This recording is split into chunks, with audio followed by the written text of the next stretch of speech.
कक्षा 9वीं के सभी छात्रों का यहाँ पे 13 दिसंबर को आपका गणित का यानी कि मैथमेटिक्स का पेपर हो चुका है। देखिए ये बेसिक का पेपर है, स्टैंडर्ड वाले विद्यार्थी अपना देख लेंगे अभी कुछ देर बाद। अगर पेपर अवेलेबल हो जाता है, नहीं तो आप लोग टेलीग्राम पर भेज दीजिएगा, मैं आपका सॉल्यूशन आपको प्रोवाइड करवा दूंगा। देखिए तो कुछ इस तरीके से आपका पेपर रहेगा। इसका सॉल्यूशन मैं आपको बता देता हूँ। निम्न में से कौन सी परिमेय संख्या है? परिमेय संख्या की बात की जाए तो अंडरवुड ये क्या होती है? ये होती है यहाँ पर अपरिमेय संख्या। ये 5 जो है आपकी, ये क्या है? ये आपकी परिमेय संख्या है। तो इसका राइट आंसर जो आपका हो जाएगा सी नंबर का ऑप्शन। जिसने भी आंसर सही लगाया उसका बिल्कुल ठीक है। नेक्स्ट हमारा क्वेश्चन था 100 की पावर दी गई है, वो आपको 1/2, इसकी भी पावर आपको दिया गया होल टू 2 का मान है। इसका मान क्या है? 1, 2, 1, 10 या 100 या 1/10। तो इसका आंसर आपका रहेगा ऑप्शन नंबर सी, है ना, क्या 100। इसका मान क्या हो जाएगा आपका 100। नेक्स्ट आपका क्वेश्चन आ जाता है निम्न में बहुपद नहीं है, तो भाई 3x + 1/x 0 या फिर √2x + 5। तो इसका जो बहुपद नहीं है वो आपका होगा 0। 0 क्या है? बहुपद नहीं है, तो इसको आपको लगा लेना है बहुपद नहीं। भाई बहुपद नहीं है, बहुपद नहीं है पूछा गया है, तो 1/x ये होगा आपका, है ना। बी नंबर का ऑप्शन का राइट आंसर आप लगा लीजिएगा। नेक्स्ट हमारा आ जाता है 3rd नंबर का है आपको, यदि a + b + c = 0 है तो a³ + b³ + c बराबर क्या होगा, है ना। इसके बराबर 0 बताया गया। ABC का 0 है और a³ है ना, तो क्या होगा 3abc, है ना। क्या हो जाएगा 3abc, सी नंबर का ऑप्शन।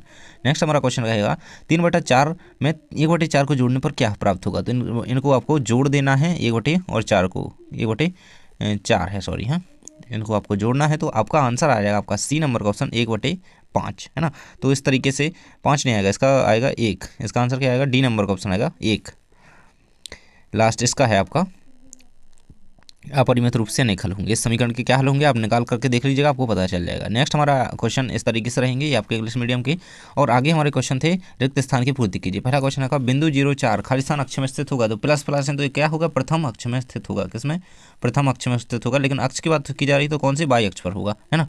प्रथम निर्देशांक में तो होगा ही बाई अक्ष पर। किस पर? एक्स पर या बाई पर? तो कौन से? बाई पर, बाई अक्ष लिख देना है आपको। अगला है आपका बाई बराबर एक आलेख खालिस्तान अक्ष के समांतर एक सरल रेखा होता है, तो बाई बराबर एक आलेख एक्स अक्ष के समांतर। किसके? इसमें आपका बाई अक्ष है, इसमें आपको लिखना था बाई, इसमें लिखा एक्स अक्ष लिखा ही हुआ है दोनों जगह।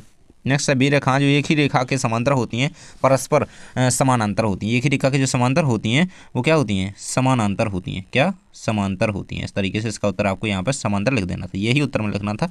नेक्स्ट आपका है एक समबाहु त्रिभुज का प्रत्येक कोण कितने का होता है? तो 60 अंश का होता है। कितना? समबाहु त्रिभुज की बात की जा रही है। अगला है समचतुर्भुज के विकर्ण खाली स्थान पर समद्विभाजित होते हैं, तो किस पर?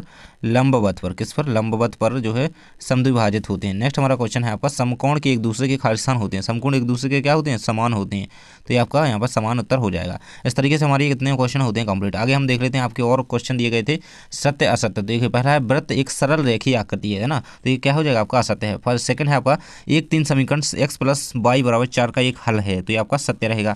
नेक्स्ट है किसी त्रिभुज में एक से अधिक समकोण हो सकते हैं, तो ये आपका असत्य रहेगा। नेक्स्ट है मूल बिंदु के निर्देशांक 1-1, तो ये बिल्कुल गलत है क्योंकि 0-0 होते हैं, है ना। 5/7 में शेषफल का मान 2 होगा, तो ये आपका पाँचवें का जो है आपका असत्य हो जाएगा ना। असत्य रहेगा, सत्य रहेगा, असत्य रहेगा, असत्य रहेगा, असत्य रहेगा। पाँचवें का शेषफल का 5/2 ये तो हाँ यार सत्य रहेगा आपका, यार ये तो आपका बिल्कुल सत्य है। पाँचवें का सत्य रहेगा। नेक्स्ट हमारा आ जाता है न्यून कोण की माप होती है तो 180 डिग्री होती है, तो ये हमारा असत्य रहेगा। मतलब इस तरीके से रहेंगे। फिर से आपको एक बार लगा देता हूँ। पहला आपका असत्य रहेगा, दूसरा आपका सत्य रहेगा, तीसरा असत्य रहेगा, चौथा ये सत्य है, यह सत्य है। तो इस तरीके से आपका दूसरा और जो 5वां है वो सत्य है, बाकी असत्य हैं।